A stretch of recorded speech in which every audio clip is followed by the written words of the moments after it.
Assalamu alaikum warahmatullahi wabarakatuh. Welcome back to the studio here at Hadeeqa-tul-Mahdi. And we were just listening to another inspirational address from beloved Hazur. And in a very short while, here in the studio, Lajna will be presenting their own program discussing 100 years of the history of Lajna, their centenary, as well as Tabligh efforts by them in the 21st century. But talking of Tabligh, we are blessed by the presence of Hazrat Khalifatul-Masih here in this country as he's travelled the world addressing and admonishing world leaders in their very own parliaments. And we will have a documentary about that later on our broadcasts here on MTA. And as we're talking about the topic of spreading Islam in the 21st century, we can't but talk about Tabligh and outreach in the UK. And to do this discussion with us, we have in the studio Secretary Tabligh for the UK, Ibrahim Akhlaf Saab, and Missionary in Charge Ireland, Ibrahim Noonan Saab. Welcome to you both. Thank you for joining us. And in a moment, we'll have an opportunity to speak about Tabligh in its many forms. But when it comes to outreach, Jamaat UK is now incredibly blessed to have so many scholars, Murabbiyan and seasoned Da'in present pretty much throughout the country. In fact, Jamaat UK has the greatest source of Tabligh, as we said, in the presence of Hazrat Khalifatul-Masih. But this wasn't always the case, and the very foundation of Tabligh methods and campaigns that are carried out today were laid by seemingly ordinary individuals with no formal training, while coming from an ethnic minority background in a predominantly white and Christian United Kingdom. How did these individuals persist in their efforts to spread the message of Islam despite all the odds? Let's see. Missionaries often come to mind, but the captivating history of the UK Jamaat unveils a different narrative, one that defies expectations. In a country where they were ethnic minorities in a predominantly Caucasian and Christian society, a group of young individuals emerged, driven by passion and conviction. They embarked on a remarkable journey, armed with neither formal training nor the same resources as seasoned missionaries. Yet, undeterred by these challenges, they fearlessly took up the mantle of spreading the message of Islam Ahmadiyyat to the British public. दी की नुसरत के लिए एक आसमां पर शोर है दी की नुसरत के लिए. Their journey began at iconic places like Speaker's Corner in Hyde Park, where they fearlessly stood amidst a bustling crowd, ready to engage in dialogue and share the message of truth. Armed with conviction and pamphlets in their hands, they embarked on a mission that would shape the future of Tabligh in the UK. While handing out pamphlets may initially seem mundane or even passive as a method of preaching, its impact yielded remarkable results that surpassed expectations. I was talking to another Ahmadi brother there and I was asking him, how did Ahmadiyyat come into your family? He said, well, I'm born Ahmadi and my family was Ahmadi from the time of Musa Islam, but my wife, her father converted, and then the whole family converted and they moved to Rabwa. So I said, how did that happen? He said, my wife's father was a student here in the UK in the 1960s, and it was the last few days before he had to go back to Lahore, and in Hyde Park someone gave him a leaflet and he just put it in his pocket and he left. But when he got back to Lahore on the journey, he read it and God Almighty convinced him, enlightened him. He went to Rabwa and did Bai'at. I still think about it today. Who could have been that most blessed Ahmadi that gave a leaflet to this young student who then converted? They soon recognized that while they possessed a deep understanding of the arguments and wisdom behind Islamic teachings, the majority of the public they were reaching out to held Christian beliefs. And the challenge in the early days for most of us wasn't atheism as it is now, but it was actually Christianity. It was in schools and in wherever you would see. It was a strong. Sometimes we would actually go to churches and seek a meeting with the reverend there and the padri there to see what discussions we could engage. The most important aspect of it is that we are a peaceful religion. So the manner in which we speak and the manner in which our religion is propagated, is very convincing, for the people, especially at this time when a lot of people see Islam being used for terrorism and so on. So when they see another aspect of Islam, they will be convinced with the truth of our Islam. In the early days, gaining access to an imam or missionary in the UK required significant effort, unlike the present, where such resources are more readily available. Even the visits of Hazrat Khalifatul-Masih to the UK were few and far between, spanning an entire decade. However, these individuals found solace in their parents and elders, who filled that void, and unknowingly imparted ingenious methods to effectively disseminate the message. So I still remember that my father would travel, and it's only obviously later on I realized after he passed away, that he would travel and sit with me and speak to me, and he would speak very loudly to me. So I said, Nasir, let me tell you about the true story of Jesus Christ, may peace be upon him. So I would sit and he would speak very loudly, and the station would come and he would talk how Jesus was put on the cross at late in the afternoon, and how, just as the Ahmadi belief, and then how Jesus Christ, peace be upon him, was taken down in a swoon, and how he was nursed back to health, and then how God Almighty had then instructed him to leave the area, and then how he then left to find the lost sheep of the Jewish tribes that had been scattered towards Kashmir. And I remember I used to sit there and I used to think to myself, and my dad was very loud, so that everybody in the carriage could listen. And I was a bit embarrassed. My father, I was thinking to myself, he tells me, I know this story, we discuss it regularly, and I could not understand, but maybe I thought maybe he's reminding me. But he's kept giving me this story and the truth of Jesus. And as the train was coming to the next station, he would get to the next stage.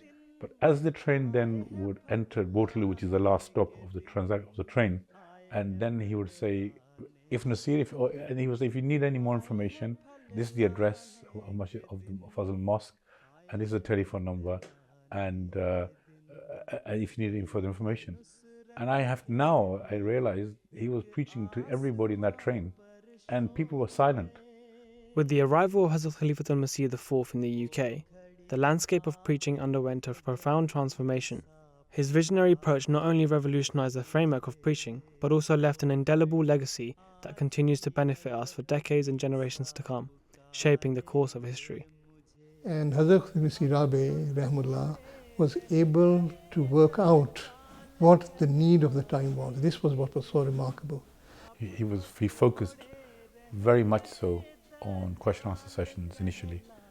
One was within the Jamaat, but also he encouraged all of us members to bring guests as well. And the common factor that we saw was the love Hazur had for everyone, and really through love to show them the truth of Islam. And but the important method that Hazur gave us, it was really to love those people that you preach to, genuinely have a love for them, and to befriend them. And Hazur said to us that you must be interested in them. If you're interested in who they are, then if you took that interest, then they would be more relaxed with you. And then eventually they will be interested in who you are. After nearly 5 decades, we continue to distribute pamphlets, organize events, and engage with other religious institutions to extend invitations to Islam here in the UK. The tireless efforts of these individuals, coupled with the invaluable guidance bestowed upon them by the Khulafa throughout the years, have laid the very bedrock upon which Tabligh in the UK thrives today.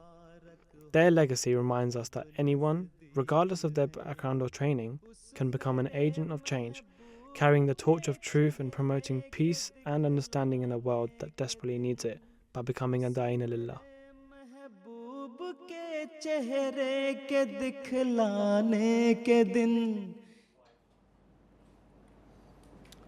MashaAllah, really amazing and inspiring documentary, Jalsa Sahib, on early Tabligh, and it's just and it's incredible to think that in those days they literally, even the idea of being able to contact someone, there's no WhatsApp. No. You couldn't make a phone call easily. You had to book a phone call to speak to someone, say back in Pakistan, and so the isolation of those early MDs here in the UK was incredible, and yet they made the effort. They went out, they did Tabligh. Really amazing. And then Hazur came. And everything changed. And I guess everything changed for them as well.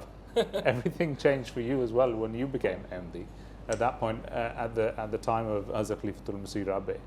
And in those early days, after you become MD, I remember you as Sadr Khudam al-Amdiya. You were a good Sadr. But Tabligh in those days was different as well, because it was a different medium of Tabligh. Tell us about that. Yes, I think as you mentioned just now, there was no WhatsApp, there was no YouTube, there was no mobile phones. None of these things were there. The real tabligh was actually getting out in the field, meeting the people and conveying the message. And so for me, in the early days, I'm taking 91, 92 and 93, I started going up to Speaker's Corner. That was one of the ways that I thought I should try to engage people face to face, and that's actually how it started. And to be very honest with you, even for me, when I was going to Speaker's Corner, I was learning a lot while I was there. I was making mistakes because I didn't have all the knowledge. I had to go back. I would speak, actually that time, I would meet with Imam Bai'at, and he was a great person to give me great advice. And then I would go back to Hyde Park with those answers. And then obviously I also started meeting Imam Rashid, again, getting that advice. So in those days, it was literally what you said earlier on. It was people going up there, the pioneers, if you want to, of the early pioneers of the Jamaat, going to Speaker's Corner, where we were literally learning as we were moving along. It was a very unique time, actually. It was really, truly my favorite part of Tabligh in those days. And it must have been really inspiring for the young Khuddam as well at that time. You have any stories to tell? I mean, and you must have had inspiring moments during that time. Oh, of course. I mean, not only did I, with others, would take on one of the most well-known apologists of Christianity at the time, and he's still even now, Jay Smith. I took him on every week, every Sunday. Nasruddin Sahib was with me as well. I think the one I would like to mention is only when we were threatened that we were going to be killed. Yes. And some Khuddam would poke at me on my side and say, Jalsa, we need to leave now. And I would turn around and say to them, what's the worst that can happen to you? We become a shaheed, alhamdulillah. Right? So I think an amazing attitude. yeah, I mean, it is, and it was, and it was a very unique time. Yeah. Exactly. And then you fast forward to today, Ibrahim Saab. For you, everything changed as well in that time of Hazrat Khalifa Musi Rabi Rahmatullah. But today, what are some of the things that Hazuri Anwari Ta'ala is telling Tabligh department, you being the National Secretary of Tabligh UK, what are some of the ways that we utilize now? How has Tabligh changed now?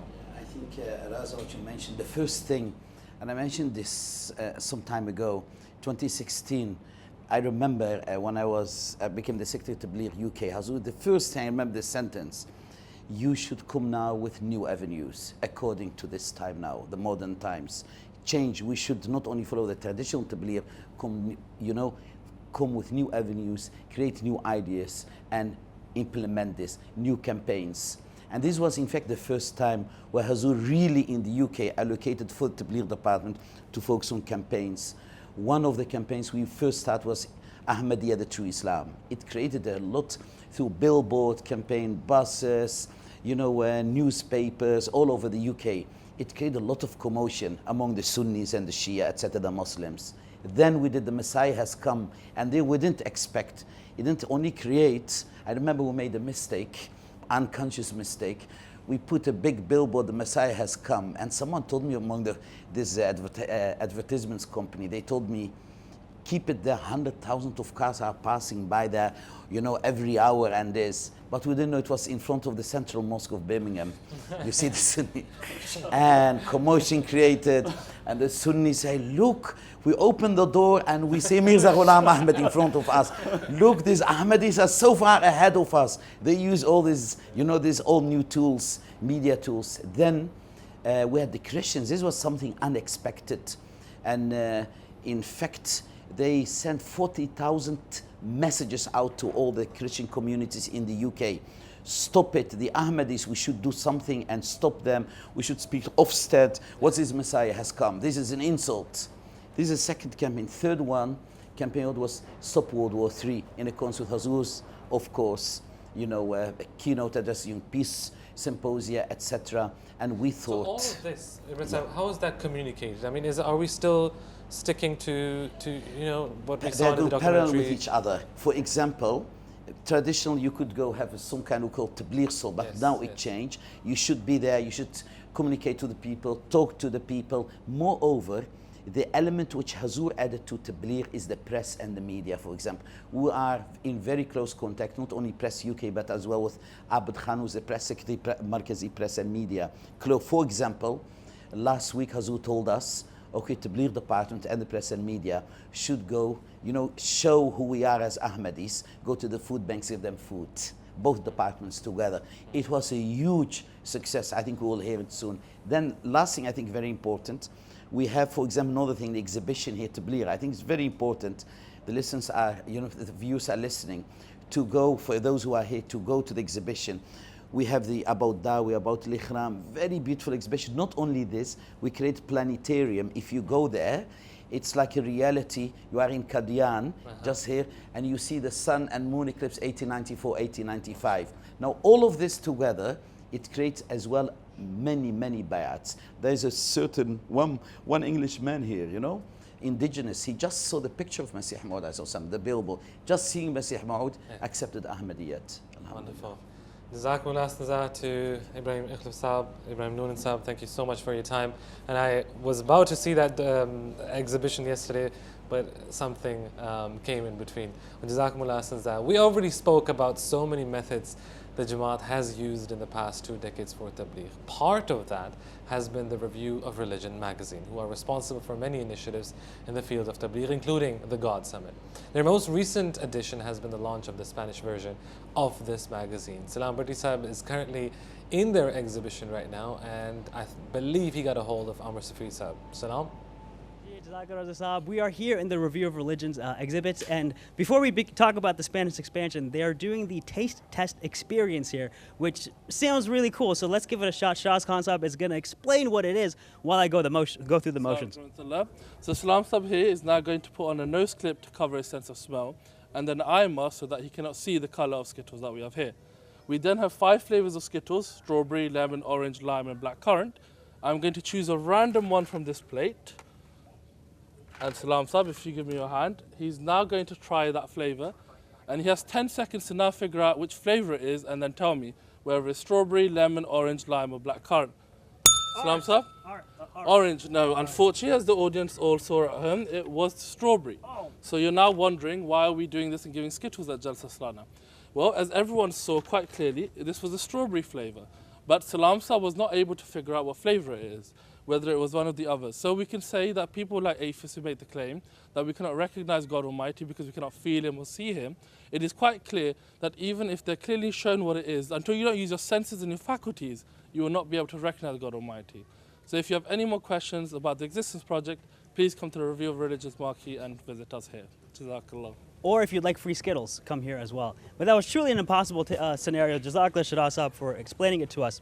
Now we're joined by the editor-in-chief of Review of Religions, Amr Safir Sahib. Assalamu alaikum. Now, one of the great things that's happened with Review of Religions over the past few years is the Spanish expansion. Tell us a little bit about this. Several years ago in a mulaqat, it was the German, French, and English teams. We were seeking guidance from Hazur, and Hazur all of a sudden, out of the blue, but of course inspired by Allah, said, now I want you to think about a Spanish edition. People speak about Spain, but it's only 40 million people. Right. The real power is in Latin and South America. We have over 400 million people. 10 times the amount. Yes. So Hazur decided that although he was going to launch Nasser Hospital in Guatemala, humanity first, he would also launch from there, and he did, the Spanish edition of Review of Religions.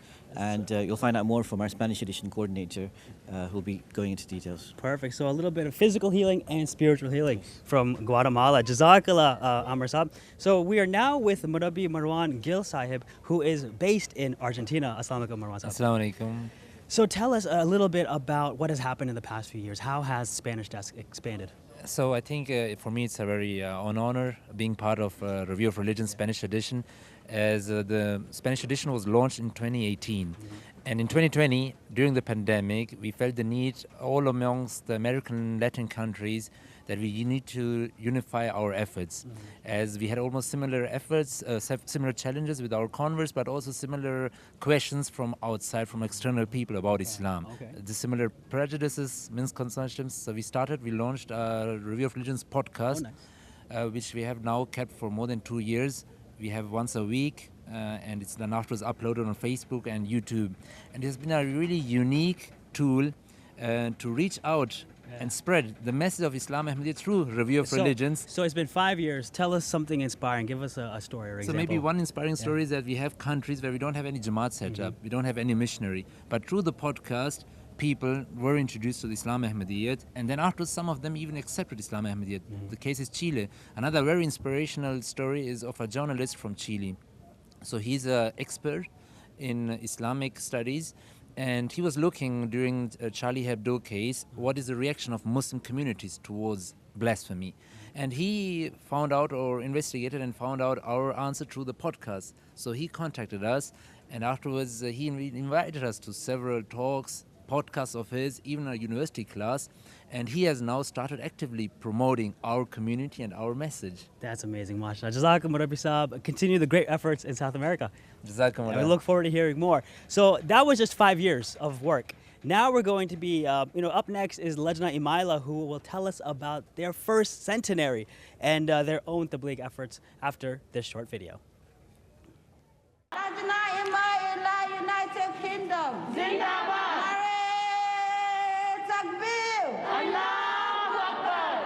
Over a year ago, that's the Sahiba, and in the Amla meeting we decided to put up this exhibition to commemorate our 100 years of Lajna Imaula. And so I was then assigned the task. A committee was formed, and all the committee members were assigned certain tasks to do, and then the next step was to put everything together. And as you can imagine, 100 years of history. Our history is so rich in guidance and in events from our Khalifa throughout the inception of Lajna that we then had to decide to just to take a few events which were very important and pertaining to Lajna. So we took those events and we formed a timeline. We used Tarikh-e-Lajna, which is in Urdu, quite a lot, and luckily I found the English translation of most of it that Lajna Imaula have put together to publish. So the main source was Tarikh-e-Lajna, but of course, when you're doing research, you've got to look far and wide. And we tried Al-Islam and other books and souvenirs. So wherever really we could get any information, we tried to gather them together and then sift through them. We had to contain them into a few posters, so we tried our best to limit ourselves in terms of what we could produce and what we could show, because there was enormous amount of material that we gathered. But when you do research, then that is actually what happens. जिस तरफ देखो वही नूर नजर आता है. Assalamu alaikum wa rahmatullah. I'm representing the Lajna Ziyafat department at Jalsa Salana 2023, where we are looking forward to welcoming our guests from all corners of the world. It is a great excitement that after many years we are having a Jalsa at this scale, and we're looking forward to welcoming our guests and serving them. Within the Ziyafat department, we've got 6 different marquees, which is catering for the needs of different guests. We've got disabled and elderly, a Parhezi diet marquee, a mother and child marquee, a main marquee that serves all guests, a European dining area, and a workers marquee.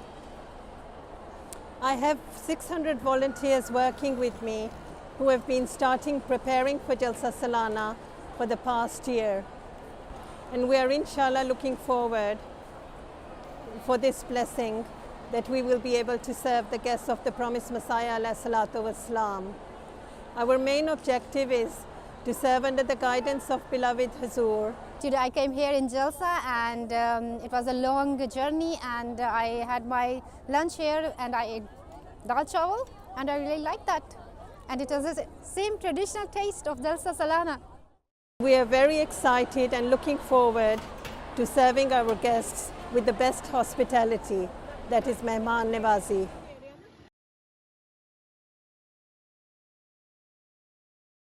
In a world fraught with divisions, animosity and despair, imagine a global organization that transcends boundaries, defies hatred, and is a beacon of hope and positive change, serving society at large with unwavering dedication. Rooted in the principles of faith and guided by an expansive vision, This organization embraces humanity in all its beautiful diversity, one that not only nurtures its members, but extends a helping hand to people of every religion and creed, recognizing the inherent value in serving one another. With a resolute commitment to shaping the future, it invests its energies in cultivating the values of love, empathy, and integrity. Through nurturing and empowering the next generation, this organization aspires to create a legacy that withstands the test of time.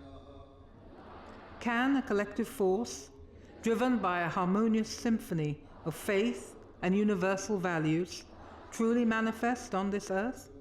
Can we rise above differences, prejudices, and limitations to create an organization that serves, uplifts, and enlightens?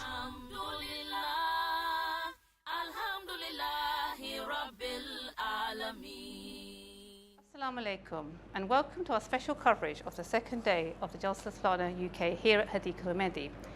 We've just come from the Lajna Marquee where Hazur Aqdas delivered a faith-inspiring address covering the companions of the Holy Prophet Muhammad sallallahu alaihi wasallam, the female companions.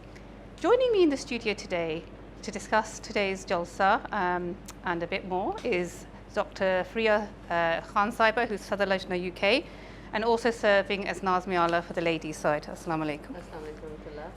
And we also have two international guests. We have Noor Rafida Suhaima Saiba, who is the Sadr Lajna of Singapore. Assalamu alaikum.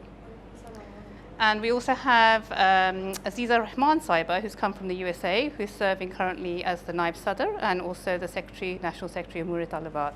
Welcome. So perhaps first of all, we can turn to you, Sadr Saiba.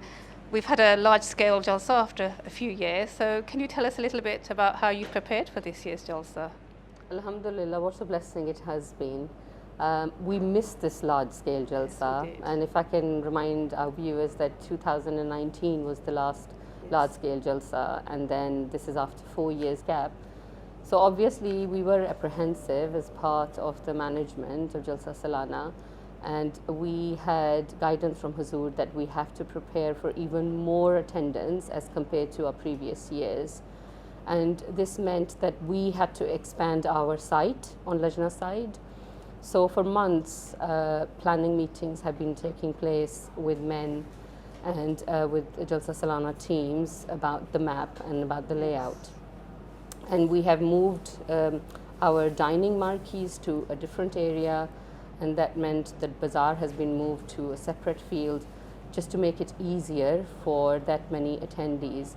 Yes, and I noticed that your Jalsa queues for Ziyafat were very short this year. Can you tell us a bit about that? Alhamdulillah, it has been amazing, and all I could say is that yesterday was our test at lunchtime, and all I could do standing there was just being grateful to Allah the Almighty for making it possible.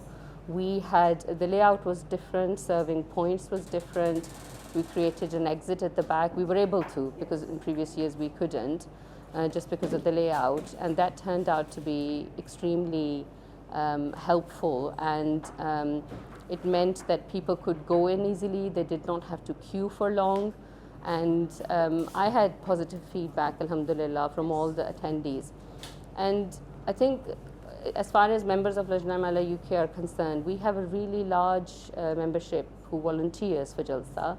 This year it's about nearly 4,500 Lajna members volunteered, and they are really keen to serve the guests of Promised Messiah alayhi salam. If you go around seeing all the mu'avnas, it is truly amazing. Everyone has a smile on their face. Maybe we could talk to Sadr Lajna from Singapore. Maybe you can tell us a little bit about your emotions and feelings after attending Jalsa today and being in the session just now with Hazur. Alhamdulillah, I think first and foremost we're happy to be here, and I think the last time I was here was in 2017, and the biggest blessing would be, of course, to see our Hazrat Amirul Mu'minin in front of your eyes and to listen to his inspiring speeches. So We really love the Jalsa vibes here, and we are really happy to be able to see all the Lajna from all over the world in this international Jalsa. Alhamdulillah, yes, of course. And this year is a very special year for Lajna Imala UK. You heard a bit from the Tarana, which was beautifully recited by the team. We have 100 years of celebrating years since the establishment of Lajna Imala across the world. And we're going to actually go to a short clip now regarding the history of Lajna Imala. So let's watch that now. Lajna Imala stands as a unique and empowering organisation run by women for women. From the age of 15, it serves as a sanctuary for Ahmadi Muslim women to cultivate their religious and worldly knowledge. Established in 1922 in India under the guidance of His Holiness Hazrat Mirza Bashiruddin Mahmud Ahmad, may Allah be pleased with him, Lajna Imala began with just 14 members. In an era where women in India lacked educational opportunities, His Holiness took it upon himself to deliver lectures to these women, encompassing both secular and religious matters. His lectures and addresses empowered women to embrace their roles in wider society, to care for their homes, and to educate their children, all whilst upholding Islamic values of modesty. He instilled the belief that they possessed boundless potential, capable of becoming exemplary citizens of the world. Lajna Imala is now a global organisation that thrives through its local branches, linked to regional and national management. We are actively contributing to the religious and philanthropic endeavours of the Ahmadiyya Muslim community. This year, Lajna Imala celebrates its centenary, 100 years of Muslim women demonstrating to the world that working together provides us with a safe space where we can be autonomous. As we continue to break barriers and embrace our roles as compassionate leaders, we pave the way for generations to come. Our beloved Hazur has reminded us, if women work outside the shade of men, they flourish better. In the hearts of our remarkable women, the future of humanity glows with promise. Okay, so we've just watched a wonderful clip about the history, a short history of Lajna Imala, but Aziza Rahman Saiba, could we ask you how maybe you've been celebrating the centenary this year and maybe some of the projects you've undertaken? Right at the beginning of our Lajna year, we were very blessed that we had a visit by Hazrat Talabit Nasr Aziz, and he came to inaugurate the Zion Masjid, and that's the first masjid in the USA which has been built by a major contribution of Lajna Imala, so that has been very special. Other things that we have done is that we've made a documentary in which we've honored the pioneers of the USA Lajna, which began in 1936, and those early sisters made financial contributions and so much sacrifice to get Lajna where it is today. At our Jalsa Salana just 2 weeks ago, we had an exhibition, a beautiful exhibition which showed the progress of Lajna through the Khilafat, different periods of Khilafat, and also our local majalis, their history, and we had an interactive display where you could find out what the history of each majalis. Also, we are building Africa Model Village at Hazur's guidance. Yes. Inshallah, this year we will be doing one of those. Apart from that, we planned our centenary celebration on Hazur's guidance that 100% of Lajna should be regular in Salat, reading Holy Quran, and in Parda. And so we've incorporated that in all our ijtimas. We'll be having a national ijtima next month, inshallah. And we've, all our ijtimas have had this theme as well as Lajnas. And one of the things we did was the Holy Quran Command Project, in which we asked all our majalis, we gave them sections of the Holy Quran to identify commands, and inshallah we're going to put it together. We wanted every single Lajna member to be part of it. Thank you for sharing that, and maybe we can have a few minutes from your work in Singapore for the centenary year. So for the centenary year, I think we have during our Lajna Centenary Day, we celebrated in conjunction with International Women's Day, and we actually invited a lot of our tabligh female contacts over to our mosque, and we presented with our Lajna centenary for the past 100 years, shared with them the history. And of course, we have a lot of other fringe activities along the way, and inshallah, On the 9th of August, we'll be celebrating Singapore's Independence Day, and our Lajnah will be doing a mass distribution of gifts for the Lajnah Centenary Day celebrations, and also with the motto, "Love for one's country is part of faith," while we also introduce MashaAllah. I'm sorry, but we've run out of time. We'd love to chat to all of you for a bit longer. So that's all we really have time for today. And sticking with the theme of Jalsa, Lajnah Mala have made significant contributions to Tabligh efforts over the past 2 decades. And we will leave you with a brief look at some of these. Assalamu alaikum wa rahmatullahi wa barakatuhu. बस आज जबकि इस्लाम पर दुनिया के हर कोने से हमला हो रहा है और बदकिस्मती से मुसलमान कहलाने वाले ख़ुद भी ज़माने के इमाम की दुश्मनी करके इन हमलों को हवा दे रहे हैं, हमें एक उम्मे उमारा नहीं बल्कि हज़ारों उम्मे उमारा की ज़रूरत है, जिन्होंने हज़रत सल्लल्लाहु अलैहि वसल्लम की ज़ात और इस्लाम की हिफाजत करनी है. So the blessings of Khilafat are huge on us, and then becomes incumbent upon us to sort of do our humble best and to show the world, or try to show the world, what true Islam is and how it has greatly and positively impacted our lives. It's amazing to think that how Hazur always empowers women to be independent, to do things themselves, because we know that doing things independently, we are free to do what we like and we can progress so much more. So our Tabligh work has largely focused on three broad elements. The first one, and the most important one, is to ensure that Lajnah have conviction in their faith, and to ensure that they have answers to be able to effectively respond to questions put forward by their Tabligh contacts, and specifically to address issues relating to Muslim women. Huzur Anwar memberikan arahan kepada Lajnah Imailah Indonesia bahwa kami harus mengembangkan kepercayaan diri para anggota Lajnah, menyiapkan silabus dan menyelenggarakan kursus tabligh serta melatih para anggota Lajnah agar dapat menjawab pertanyaan-pertanyaan dasar ketika melakukan tabligh. Kami juga diminta untuk membuat CD atau DVD tabligh yang akan mengajarkan para Lajnah bagaimana menjawab pertanyaan, termasuk jawaban untuk pertanyaan yang diajukan oleh Muslim, non-Ahmadi atau non-Muslim.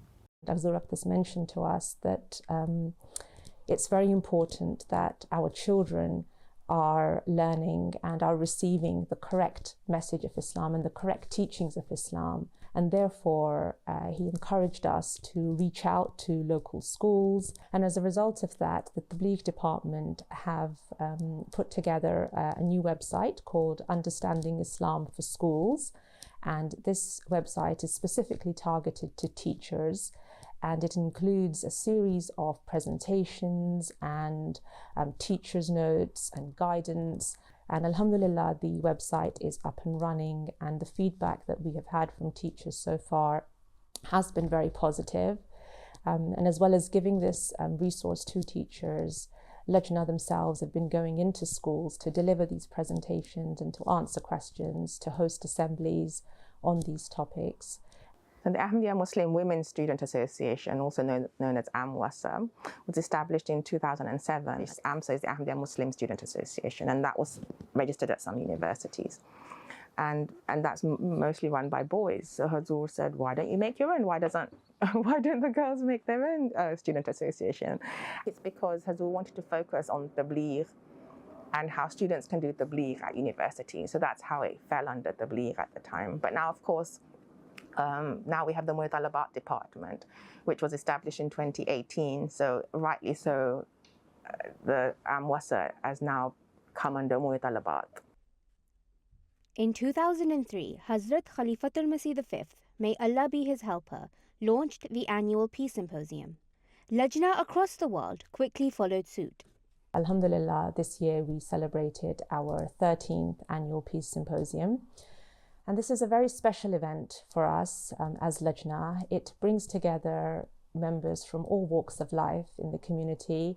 And it's a lovely forum to bring all these people together from different faiths, different backgrounds, different cultures, but all united with the aim of achieving societal peace. We also do one-on-one with fellow women, non-Ahmadi Muslims. We have tabligh with them. And also in our programs, we have deliberately engaged the Christian community, our fellow sisters in the Christian religion. We invite them to our programs and we speak and they understand and appreciate Islam Ahmadiyyat. Under the direction of Hazrat Khalifatul-Masih V, Lajna Imaila Germany organized a unique tabligh campaign. I am a Muslim woman, ask me anything. This initiative invited the public to ask questions relating to the hijab ban. The campaign ran in more than 70 cities and was widely appreciated by the media. Lajna Imaila Germany won the Hessen Integration Award for their efforts at interfaith dialogue. Hazur Akhtas has constantly reminded us on the importance of silent tabligh and to make sure that we present the best role model for those around us. Islam is misrepresented in the media anyway, but in particular, it's no secret that it's Muslim women who are sort of targeted across the board in the mainstream media. So who better to respond to these allegations than Muslim women themselves? After the horrific Westminster Bridge attacks in 2017, some of the press and media team joined a silent vigil on the bridge.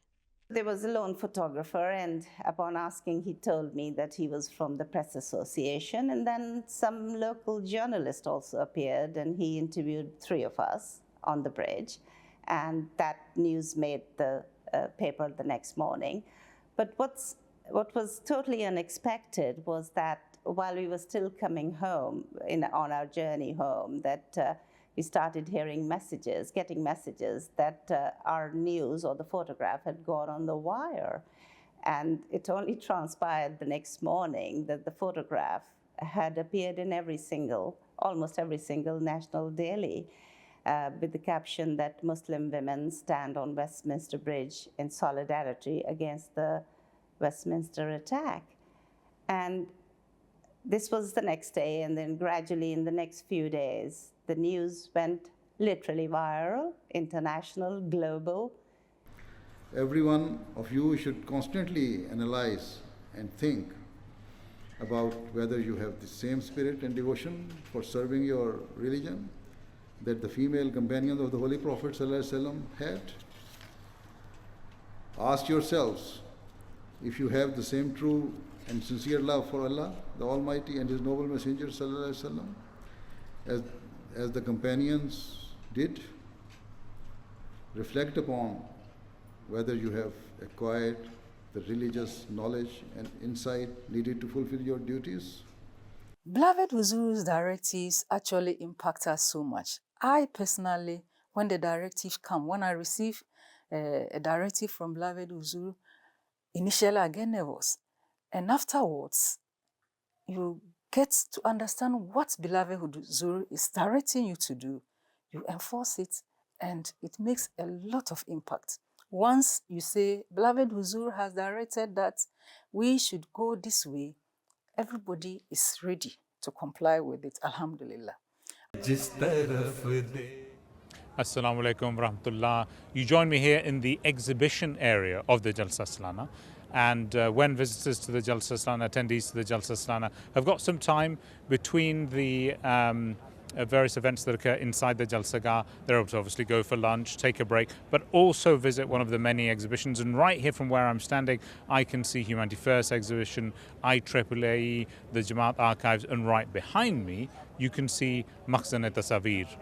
And we're going to go inside, but before we do that, we're going to take a look at some of the logistics involved in organizing the Jalsa Salana. So imagine setting up a town, it is no less than that, for 30 to 40,000 people who visit over 3 days, having to supply all of their needs for food, for water, for toiletries, for bedding.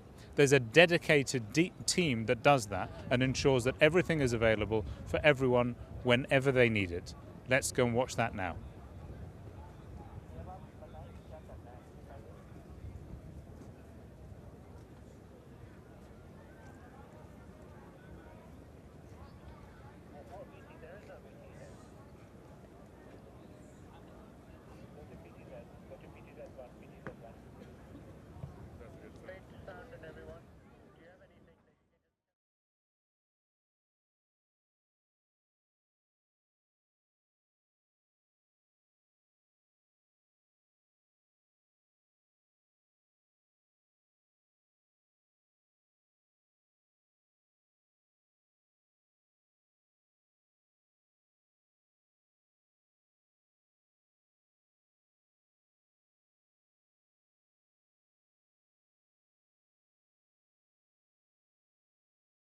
आज हर जर्रा सरे तूर नजर आता है जिस तरफ देखो वही नूर नजर आता है आज हर एक है मुश्ताक लिकाए शहीदी घर में बैठा कोई रह जाए ये मुमकिन ही नहीं गुलशने हजरत अहमद में चली बाद बहार अब्र रहमत से बरसने लगे पैहम अनवार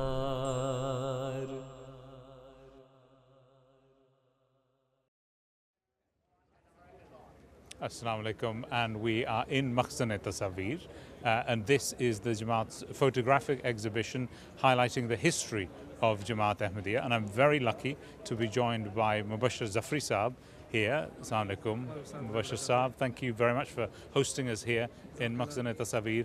And Jalsa, treasure house of photos, is that a good translation?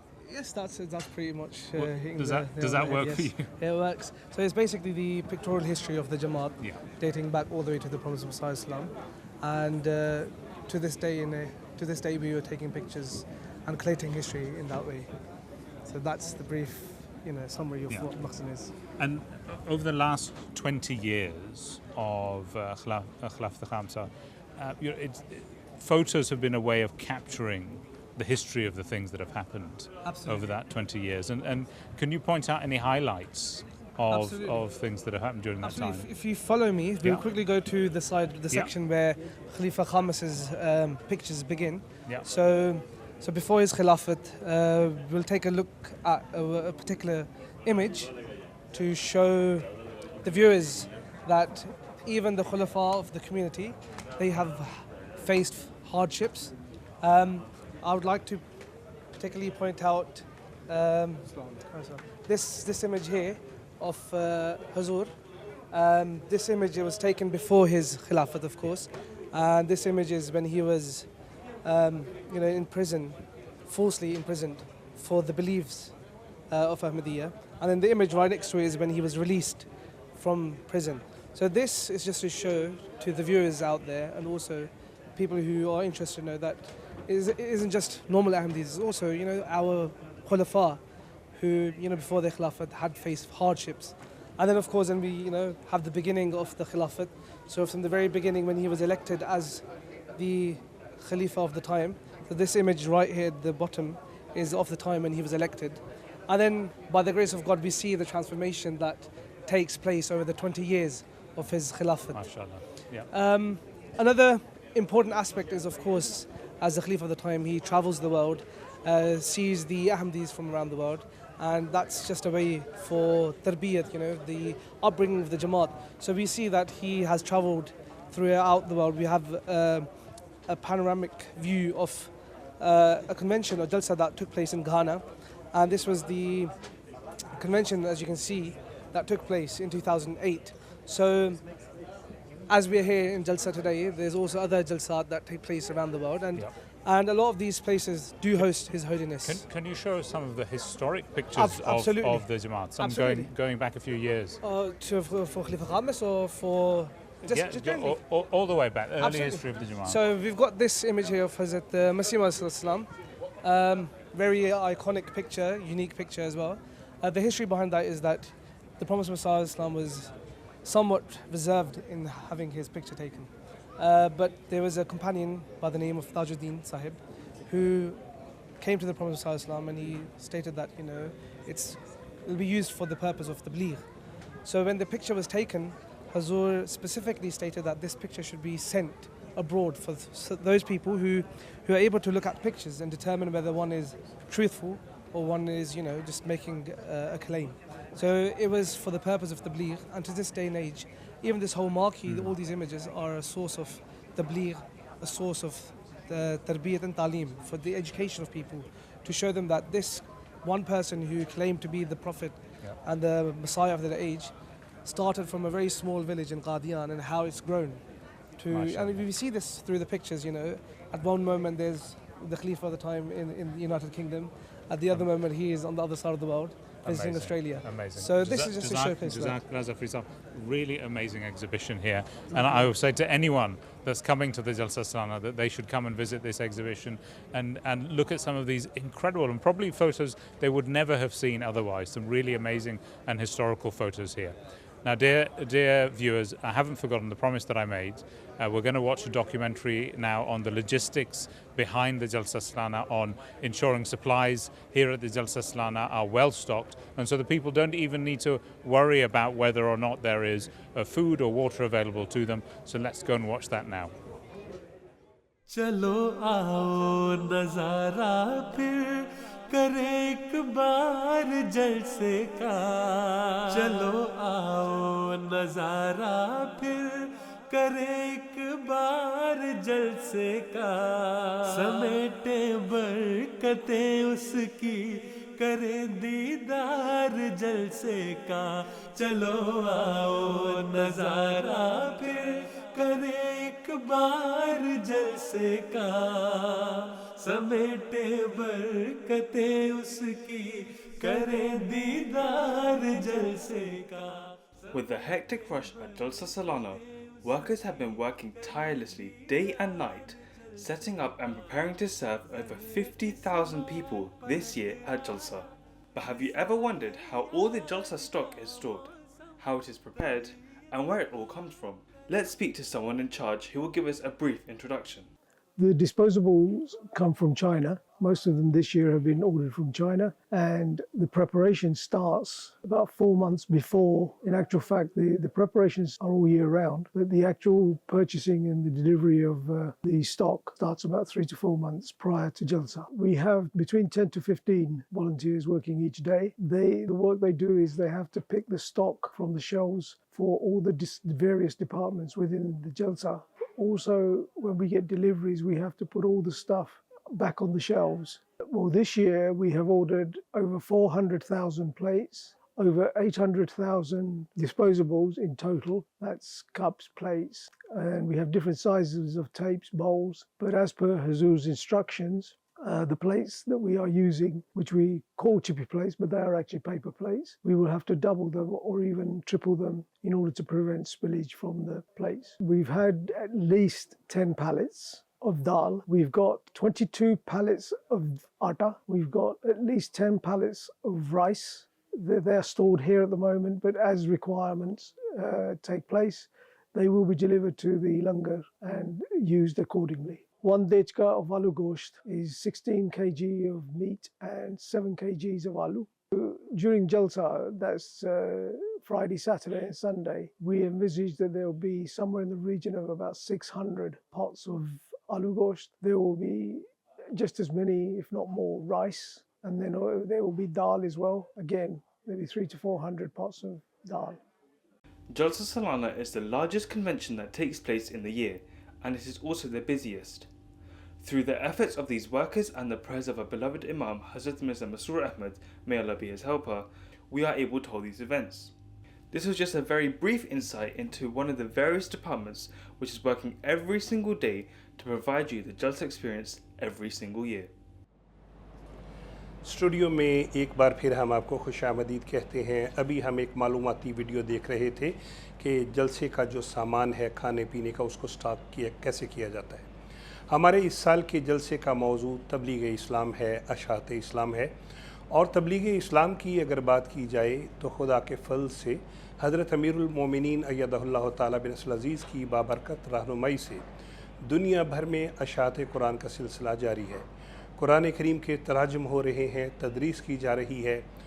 और नाज़रीन, कुरान पाक की खिदमत का एक ये भी रंग है कि जब कहीं कुरान पाक के तक़द्दुस को पामाल किया जाता है तो जमात अहमदिया कुरान पाक की अज़मत और तक़द्दुस को बहाल करने के लिए हुज़ूर अनवर की बाबरकत रहनुमाई में एक बड़ा मौसर जवाब देती है दुनिया को।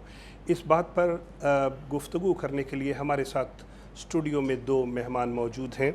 मुकर्रम व मोहतरम मुनीरुद्दीन शम्स साहिब, आप हैं वकील तसनीफ़, आपका बेहद शुक्रिया स्टूडियो में तशरीफ़ लाने का। और हमारे दूसरे मेहमान मुकर्रम व मोहतरम नसीर अहमद कमर साहब, एडिशनल वकील अशात हैं, आपका भी बहुत शुक्रिया। आप दोनों को हम खुश आमदीद कहते हैं। अभी हम कुरान पाक की अशात और तराजम से मुतालिक गुफ्तगू करेंगे, लेकिन सबसे पहले गुफ्तगू से पहले हम नाज़रीन एक जो मालूमाती वीडियो है इसी मौजू पर देखते हैं।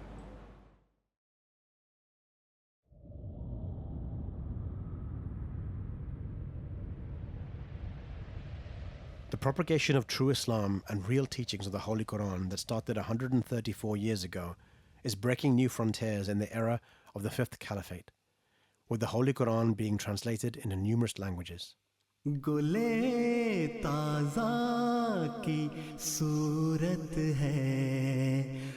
these turbulent times when Islamophobic rhetoric has become mainstream, and many critics of Islam come up with their own convoluted misinterpretations of the Holy Quran to suit their assertions, the true follower of the promised Messiah alayhi salam and his fifth successor, Hazrat Mirza Masroor Ahmad, may Allah be his helper, used his sermons, lectures, speeches, letters, Darsul Quran, classes and publications to mitigate this threat against Islam.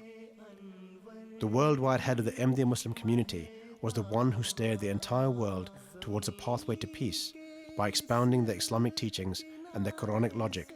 On the 4th of December 2012, His Holiness gave a historic speech at the European Parliament, enlightening the European leaders on how to overcome rampant extremism and coexist peacefully using the Quranic wisdom. His Holiness Hazrat Khalifatul-Masih V, may Allah be his helper, accelerated his efforts in the service of the Holy Quran through his weekly sermons in 2011 and 2014, during the chaos caused by Islamophobic content becoming mainstream. While on one hand he countered vitriolic Islamophobia, on the other he sought to enlighten the Jamaat. The Friday sermons of Hazrat Khalifatul-Masih V, explaining Quranic verities, reach every household of the Jamaat and serve as a beacon of guidance for the entire community in general. One of the salient features of the Khilafat of Hazrat Khalifatul-Masih V, may Allah be his helper, is the efforts of His Holiness to propagate the teachings of the Holy Quran through various regional, national and international exhibitions. The work on translations of the Holy Quran has also gone forward at a breathtaking pace during this blessed era. During the last 20 years, a total of 19 new translations of the Holy Quran have been published in a number of diverse languages. These include Kikamba, Catalan, Uzbek, Bosnian, Wolof and Creole, etc.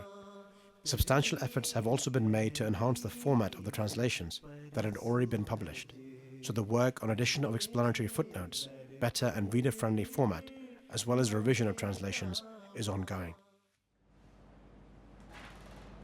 खुश आमदीद studio में। और जैसा कि अभी हमने आपको बताया, हमारे साथ दो मुअज़्ज़ज़ मेहमान मौजूद हैं, मुकर्रम व मोहतरम मुनीरुद्दीन शम्स साहिब और मोहतरम नसीर अहमद कमर साहब। हम गुफ्तगू का आगाज़ करते हैं सर आपसे। बात यह है कि बाज़ ममालिक में बाज़ औक़ात जो इस्लाम मुखालिफ क़ुव्वतें हैं वो कुरान पाक का तक़द्दुस को पामाल करने की कोशिश करते हैं। ऐसे मौके पर जो दीगर मुसलमान हैं वो तो जलाओ घेराव की तरफ اور توڑ پھوڑ کی طرف جاتے ہیں. ہم ایک منظم جماعت ہیں. ہمارے سر پہ جو ہے وہ امام وقت ایدہ اللہ تعالیٰ بن نصر العزیز کا بابرکت سایہ ہے. ایسے موقع پہ ہماری جماعت کا کیا رد عمل ہوتا ہے؟ السلام علیکم ورحمۃ اللہ وبرکاتہ.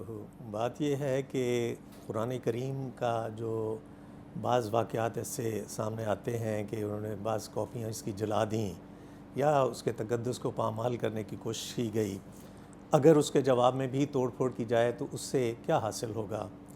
اور اصل بات تو یہ ہے کہ قرآن کریم کی تعلیم کو پھیلایا جائے، عوام کو اس کی جو فضیلت ہے اس کے متعلق آگاہی دی جائے. اور اسی لیے حضرت امیر المومنین خلیفۃ المسیح الخامس سیدہ اللہ تعالیٰ بن نصر العزیز نے بارہا ہمیں اس طرف توجہ دلائی ہے کہ ہمیں قرآن کریم کے مطالعے کی طرف زیادہ توجہ دینی چاہیے اور اس کے ترجمے کو اور تفسیر کو جاننے کی کوشش کرنی چاہیے تاکہ ہم زیادہ سے زیادہ عوام کو اس کی فضیلت کے بارے میں اور اس کی تعلیم کے بارے میں ہم آگاہ کر سکیں. اسی لیے حضور تعالیٰ بن نصر العزیز نے حال ہی میں کئی خطبات جمعہ اس بارے میں ارشاد فرمائے جس میں قرآن کریم کی تعلیم کو اور اس کی فضیلت کو اجاگر کیا اور جماعت احمدیہ کے افراد کو اس بات کی تلقین فرمائی کہ آپ زیادہ سے زیادہ قرآن کریم کی تفسیر جاننے کی کوشش کریں اور اس کا مطالعہ زیادہ سے زیادہ کریں تاکہ وہ جو توڑ پھوڑ کی جاتی ہے یا اس کے تقدس کو پامال کرنے کی کوشش کی جاتی ہے غیروں کی طرف سے، اس کا جواب اور اس کا رد عمل ہمارا یہ ہو کہ ہم نے زیادہ سے زیادہ قرآن کریم کی اشاعت کرنی ہے اور اس کی تعلیم سے زیادہ لوگوں کو آگاہی دینی ہے. بہت خوب، جزاک اللہ سو جزا. اور یہ فرمائیے کہ حضور انور کی رہنمائی آپ کو میسر ہے، سارا سال بھی جو تصانیف ہے اس کا بھی سلسلہ جاری رہتا ہے، کچھ اس حوالے سے بتائیے، کچھ اس کے ثمرات ہمیں بتائیے. قرآن کریم کے تراجم جو مختلف زبانوں میں کیے جاتے ہیں وہ اللہ تعالیٰ کے فضل و کرم سے اب تک جو دنیا کی مختلف میجر زبانیں ہیں ان میں ہو چکا ہے اور اس کی طباعت کی جا چکی ہے. چنانچہ اللہ تعالیٰ کے فضل و کرم سے اب تک 76 زبانوں میں قرآن کریم کا مکمل ترجمہ ہو کر شائع کیا جا چکا ہے اور اس کے علاوہ جو منتخب آیات قرآنیہ ہیں ان کے 100 سے زیادہ زبانوں میں ترجمہ کر کے ان کو بھی طبع کروایا جا چکا ہے اور اس طرح لوگ اپنی اپنی زبان میں ان تراجم کو پڑھ سکتے ہیں اور ان کو آگاہی ہو سکتی ہے کہ قرآن کریم کی اصل تعلیم کیا ہے.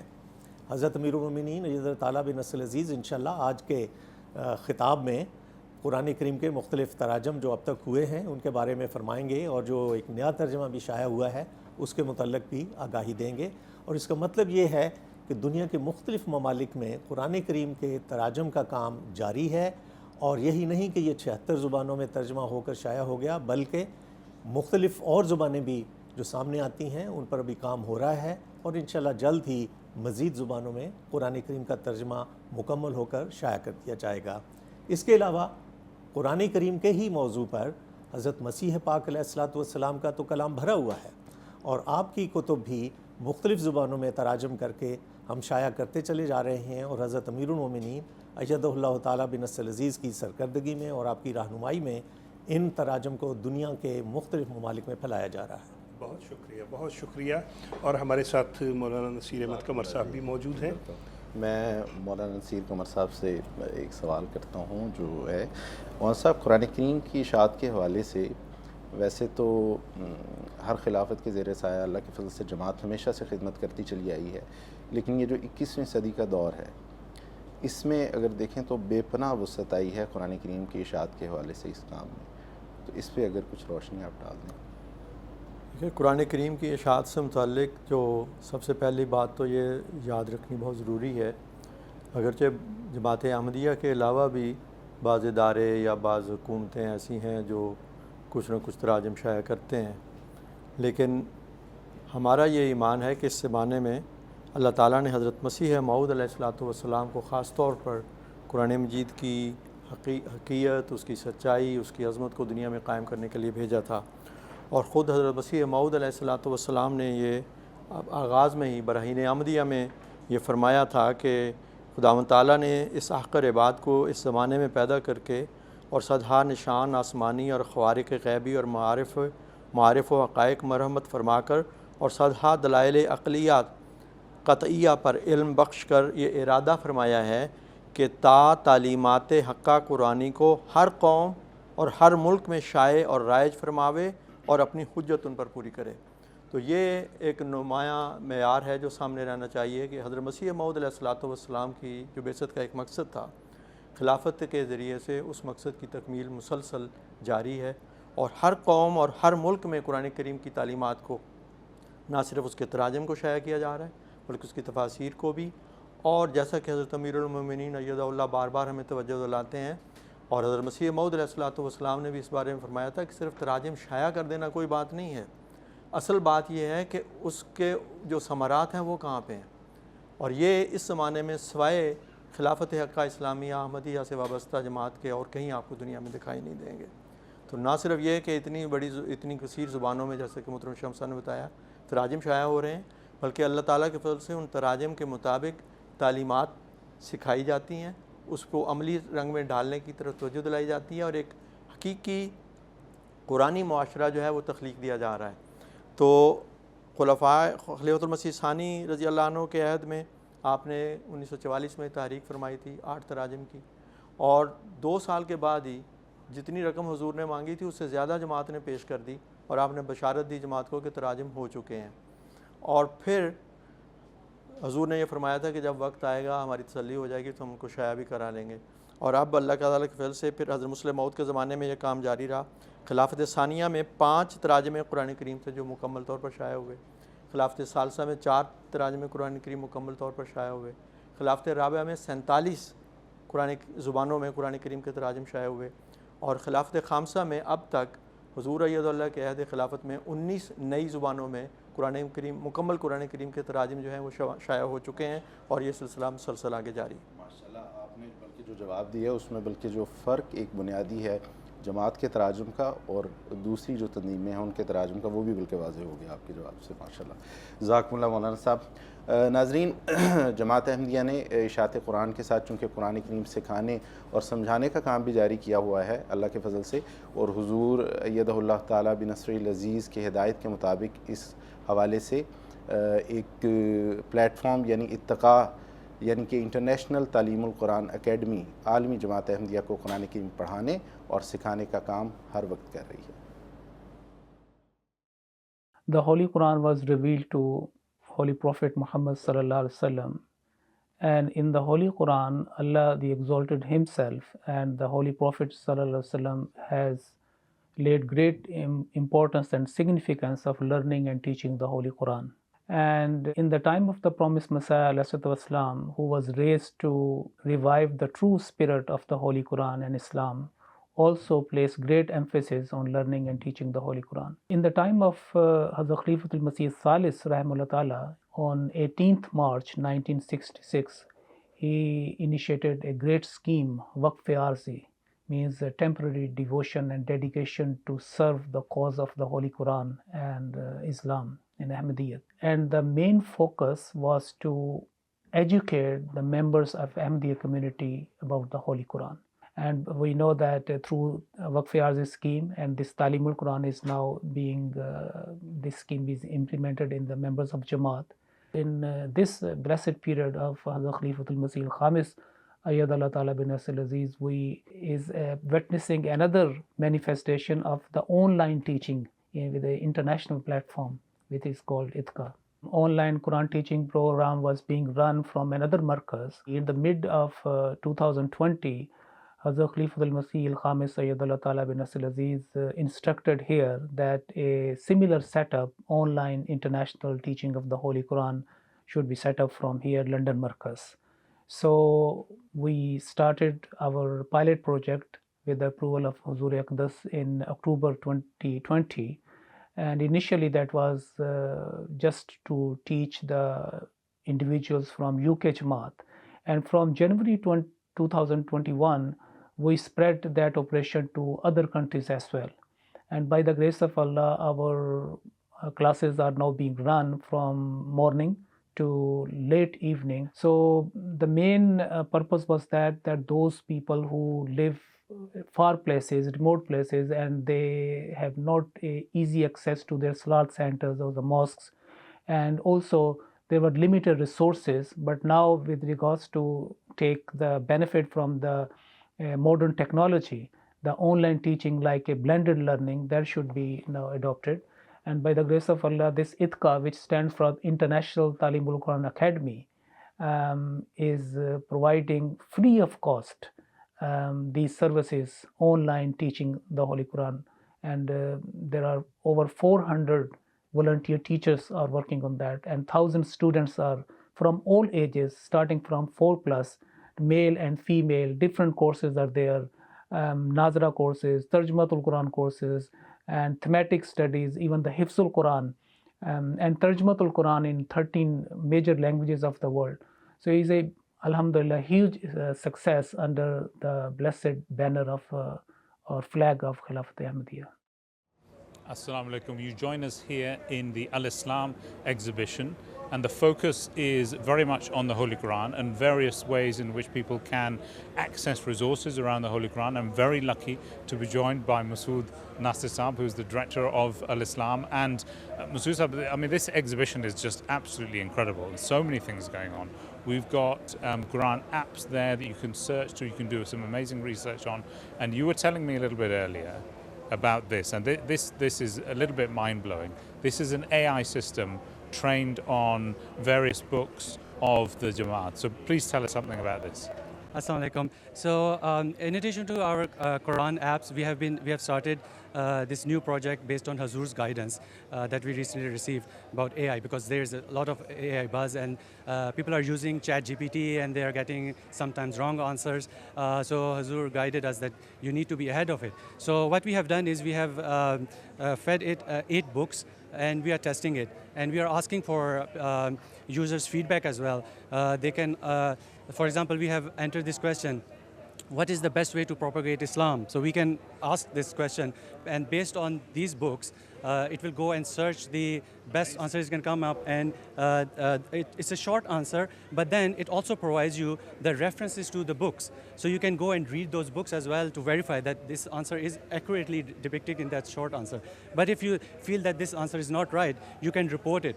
And that was one of the guidance that we received from Hazur, that these answers should be verified by scholars, because AI can provide you wrong answers as well.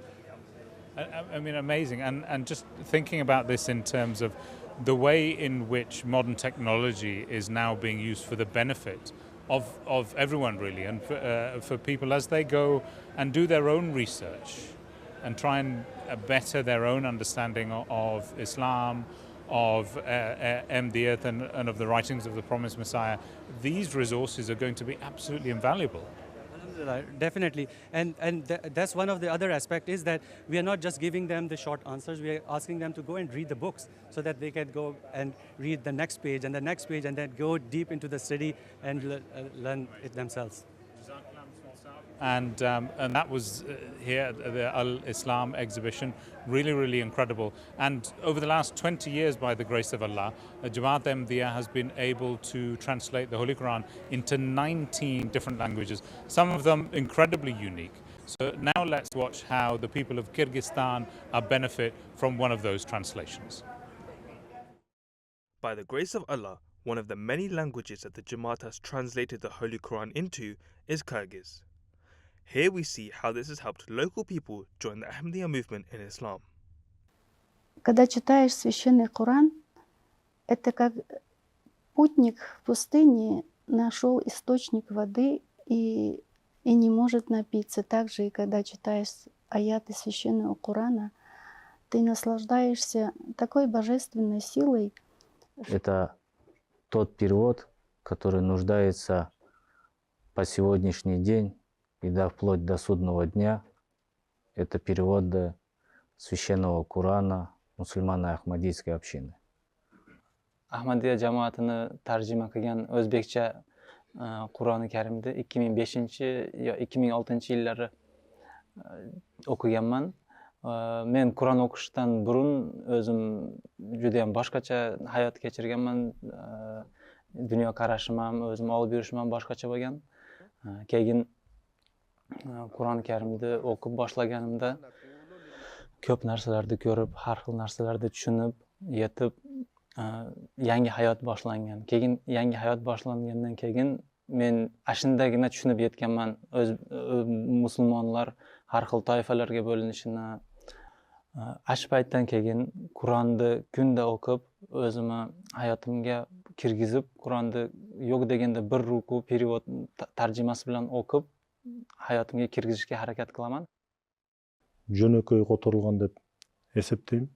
Анткени биз аны окуганда ушунчалык терең түшүнүп, жана Алла Тааланын буйруктарын өз жашообузда, күнүмдүк жашообузда, үй бүлө менен болгон карым-катнашта, коомчулукта болгон жана кошуналар менен болгон карым-катнашта Алла Тааланын буйруктарын туура так аткарууга аракет кылып келебиз. So welcome back, and as you've just seen, it's not just the translation of the Holy Quran that the Jamaat is providing, but what comes after that and the changes that this translation creates when you actually get hold of it.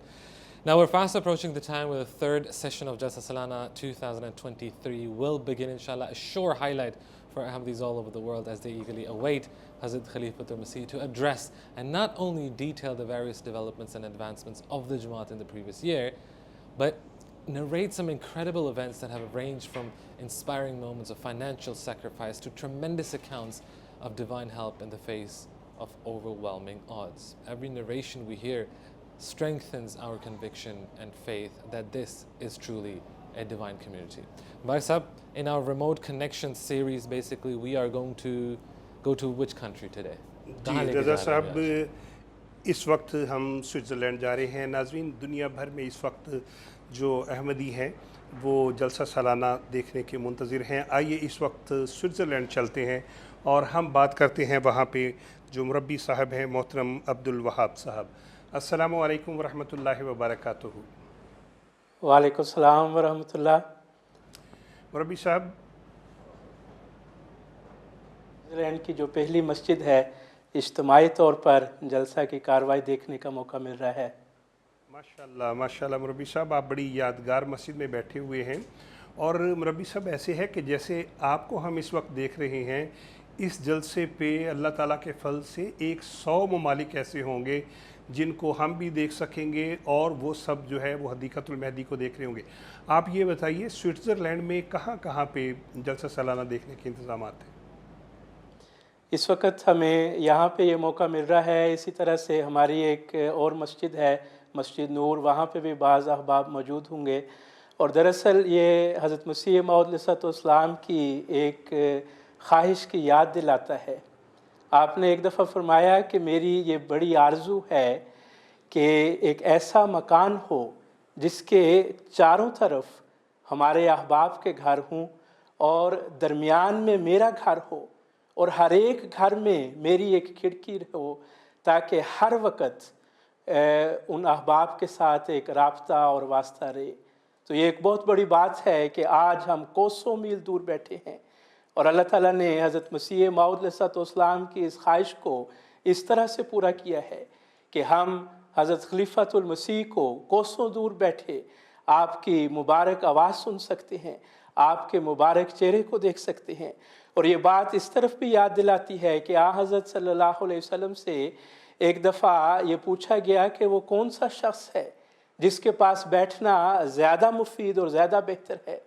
तो हज़रत सल्लल्लाहु अलैहि वसल्लम ने फरमाया कि ऐसे शख्स के पास बैठना जिसको देखने से खुदा याद आए, जिसकी बातों को सुनने से इल्म में इजाफ़ा हो और जिसके अमल को देखने से इंसान का आखिरत की तरफ ख्याल बढ़े. और हम कितने ही खुशकिस्मत हैं कि अल्लाह ताला ने हमारे लिए ये मौका मुहैया किया है कि हम खलीफा वक़्त को देख सकते हैं. और ये अम्र वाक़या है कि आपको देखने से लाज़मन इंसान को ज़्यादा खुदा याद आता है और आपकी बातें सुनने से ज़्यादा इल्म में इजाफ़ा होता है और जो आखिरत का ख्याल है वो पहले से ज़्यादा शिद्दत पकड़ता है.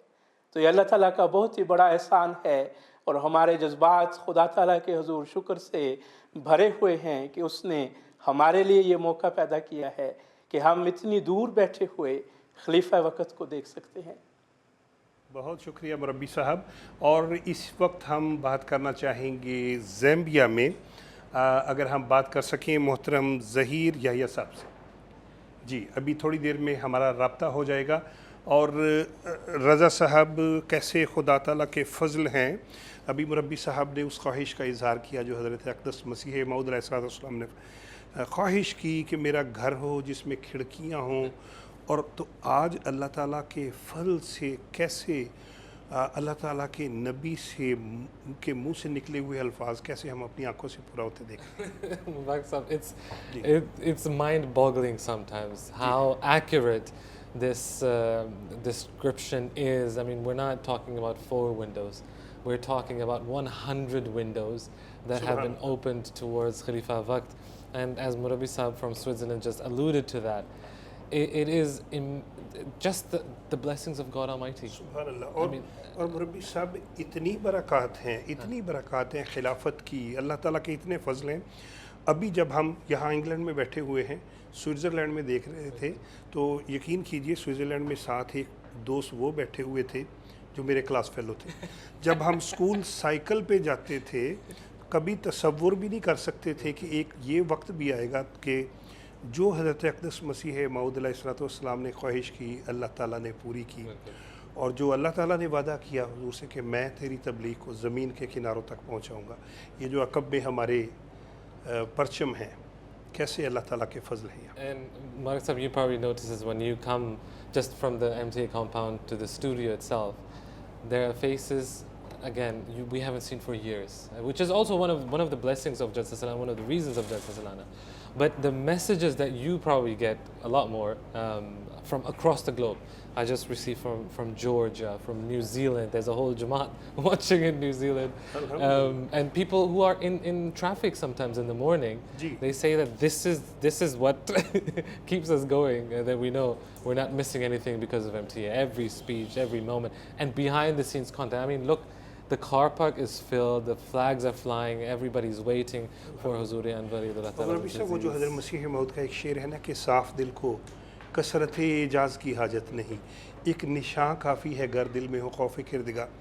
मैं समझता हूँ अगर कोई सईद फितरत यहाँ आके सिर्फ ये मनाज़र देख ले और देख ले कि जब पहला जलसा था उसमें 75 अफराद थे, और जो दुश्मनान अहमदियत थे वो कह रहे थे कि अहमदियत का नाम हम कादियान से बाहर नहीं जाने देंगे। आज ये जो परचम अभी आपने बताया, कैसे खुदा के फजल। मतलब हम जो कि हमारा थीम है इस साल का कि 21वीं सदी में इशात इस्लाम, जलसा सालाना का जो मौका है, यहाँ पर जितनी तबलीग होती है, अभी हम पहले ही बात कर रहे थे इब्राहिम अखलफ साहब के साथ, मेहमान हमारे आ गए हैं वापस। पिछले 3-4 सालों में हमारे जो वफ़द आते थे, प्रेस से होते हैं, फिर पॉलिटिशियंस होते हैं फ्रॉम डिफरेंट बैकग्राउंड्स, तो वो जो आते हैं और जो देखते हैं और फिर वापस जाकर जो रिपोर्ट करते हैं अपने अपने ममालिक में, वो बेसिकली हमारा काम हमारे लिए कर रहे होते हैं। सुभान अल्लाह। और मौलवी साहब, दुनिया में बड़ी बड़ी तंजीमें हैं, बड़े बड़े अमीर ममालिक हैं, इस्लाम जमात अहमदिया, कभी आपने ये मंज़र वैसे देखा है कि एक खलीफा वक्त के हाथ पे 200 से ज़्यादा ममालिक के लोग तजदीद बैत कर रहे हैं, और 100 से ज़्यादा ममालिक के जो लोग हैं वो तो मतलब वैसे खलीफा वक्त तो सारी दुनिया देख रही है, लेकिन 100 मुल्क ऐसे हैं जिनको यहाँ यूके में बैठे हुए लोग भी वहाँ के लोगों को देख रहे हैं। कैसे अल्लाह के फजल है। It is incredible, and WhatsApp, every morning when we drive in, when I drive in, right, every single person from the first person at the gate when you drive in to the last person that you see when you go out, none of them is paid. Everyone is sacrificing their sleep, their comfort, but I think we're gonna. अगर आपके पास वक्त हो और आप तैयार हों तो साउटों में चले। बिल्कुल ज़रूर लेके जाएं। जी जी, अस्सलामु अलैकुम व रहमतुल्लाहि व बरकातुहू। वालेकुम सलाम व रहमतुल्लाहि व बरकातुहू। जी प्यारे मोहतरम, हमें बहुत से प्यारे प्यारे अहबाब साओ टोमे के नज़र आ रहे हैं। आप ये बताइए कि साओ टोमे में जलसा सालाना देखने के क्या इंतज़ामात हैं वहाँ पे। जी जज़ाकुमुल्लाह, साओ टोमे में अल्हम्दुलिल्लाह जहाँ जहाँ हमारा MTA का इंतज़ामात है, मसाजिद में MTA लगे हुए हैं या जिन घरों में लगे हुए हैं, वो वहाँ से डायरेक्ट MTA के ज़रिए जलसा सालाना UK देख रहे हैं। मोहतरम ये बताइए कि साओ टोमे में कुछ लोग इंटरनेट के जी साओ टोमे में कहते हैं कि सिर्फ ईसाइयत थी, वहाँ पे इस्लाम का नामो निशान नहीं था, और अल्लाह ताला के फजल से जमात अहमदिया ने वहाँ पे जाके इस्लाम का परचम लहराया है। इस हवाले से हमें कुछ बताइएगा। जी 1999 में जमात अहमदिया का पहली दफ़ा यहाँ पौधा लगा था साओ टोमे में। तो जमात अहमदिया से कबल यहाँ थे तो मुसलमान थे, लेकिन वो दूसरे हमसाया ममालिक से आए हुए लोग थे जो मुसलमान थे लेकिन यहाँ के लोकल नहीं थे। तो जब जमात अहमदिया यहाँ आई है 1999 में, उसके बाद यहाँ के लोकल लोग इस्लाम में शामिल हुए। तो चूँकि ये मुल्क ही सारा ईसाइयों का था, पुर्तगीज़ी कॉलोनी थी एक, तो जैसे उनका यहाँ जो गुलाम वहाँ से लाकर दूसरे अफ्रीकी मुल्कों से उन्होंने यहाँ आबाद किए थे सॉरी, तो इस तरह जो उन्होंने मज़हब दिया वही इन लोगों ने एक्सेप्ट कर लिया और उन्हीं की ज़ुबान बोलते, उन्हीं का मज़हब इनमें राइज था। तो जमात अहमदिया ने फिर यहाँ जब तबलीग का काम शुरू किया, लोगों को हक़ाइक़ पता चले, तो बहरहाल ईसाइयत तो थी उनमें, और जब बाइबल की पेशगोइयाँ देखी इस्लाम के बारे में जमात अहमदिया के ज़रिए से, तो फिर अल्लाह ताला के फजल से लोगों ने जमात में शामिल होना शुरू कर दिया। सुभान अल्लाह। और ये फरमाइए कि वहाँ साओ टोमे में भी यकीनन पूरी दुनिया के जो अहमदी हैं वो खलीफा वक्त से जो उनकी अक़ीदत है, मोहब्बत है, उसकी कोई मिसाल नहीं। साओ टोमे में बताइए वहाँ जो हमारे अहमदी अहबाब हैं कैसे वो अपने प्यारे इमाम से, हुजूर से कैसे मोहब्बत करते हैं? अब चूँकि जलसा शुरू हुआ है तो बावजूद इसके कि हम पुर्तगीज़ी ज़ुबान में, चूँकि यहाँ पुर्तगीज़ी ज़ुबान है, हम डायरेक्ट नहीं सुन सकते पुर्तगीज़ी में, क्योंकि तर्जमा नहीं आता साथ लाइव, दूसरी ज़ुबानों में आता है लेकिन पुर्तगीज़ी में नहीं आता। तो इसके बावजूद बड़े तवज्जो से हुजूर को देखते हैं और सारा वक्त वो हुजूर को देखते हैं और MTA की बरकत से तो उसमें शामिल होते हैं। अब हमारे साथ भी जितने लोग भी बैठे हुए हैं, ना वो उर्दू जानते हैं, ना ही उनको किसी कोई और ज़ुबान इस इंग्लिश या पुर्तगीज़ या फ्रेंच आती है। तो अब चूँकि अगर हम कनेक्ट करें अपनी तवज्जो उसमें कायम करने के लिए, ज़ाहिर है कि आपको उनकी ज़ुबान आनी चाहिए जहाँ से बात हो रही है। तो बगैर उनको ज़ुबान को जाने वहाँ बैठना यकीनन ये खिलाफत अहमदिया से मोहब्बत का एक बहुत बड़ा सबूत है। और बड़े अटेंटिव होते हैं, बगैर समझे ज़ुबान के वो बैठे रहते हैं। सुभान अल्लाह, आपका बहुत शुक्रिया, आपका बहुत शुक्रिया। और नाज़रीन, अभी हम आपकी और ममालिक में भी हम बात करेंगे, लेकिन इस वक्त हम एक मालूमाती वीडियो देखते हैं कि जलसे की तरफ जो रूहानी सफ़र है उससे मुतालिक एक हम वीडियो देखते हैं।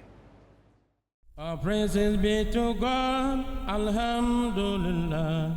All praises be to God, Allah, the most gracious. Hazur came in just 2 minutes. Okay, Yeah. Jazakallah. Alright, it's starting. Okay, you can sense it. Everyone's. We might need to go there. That's fine. Everyone's gotten quiet now. We'll just find a space. We'll try and get as close as we can. Yeah, I think Hazur's coming. I can hear Nade starting. Honestly, I'm a bit distracted right now. Zindabad. I can see the stage right in front of me.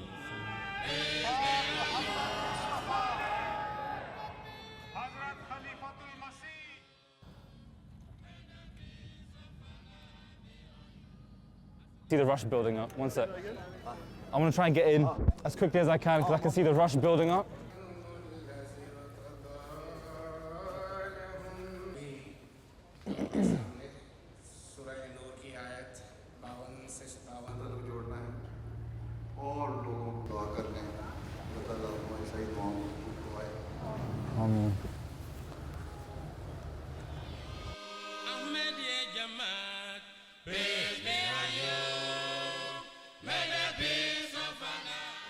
So that concludes the first session of Jalsa today. Jazakallah. Okay, alhamdulillah, alhamdulillah, alhamdulillah. Just thinking about how Zura said that, you know, with namaz we should always be looking forward to the next one. After that address, that's all I'm thinking about. and it's nice because I can feel the spiritual benefits of Jalsa kicking in, and I can feel the difference, honestly.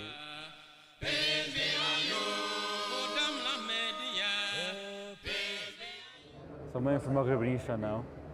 Now I'm just kind of thinking about when Huzur is going to come and just try and do as much zikr ilahi as possible.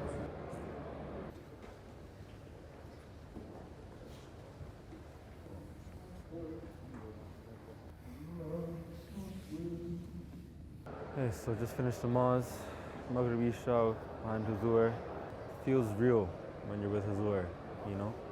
Huzurs are linked to Allah, we always hear that, but I genuinely feel like there's a bridge between me and Allah right now. I'm already thinking about the Hajj and Fajr, inshallah. They announced the timings for those, so just trying to make sure I get my work done tonight in time for me to get enough sleep, inshallah. So that's for tomorrow.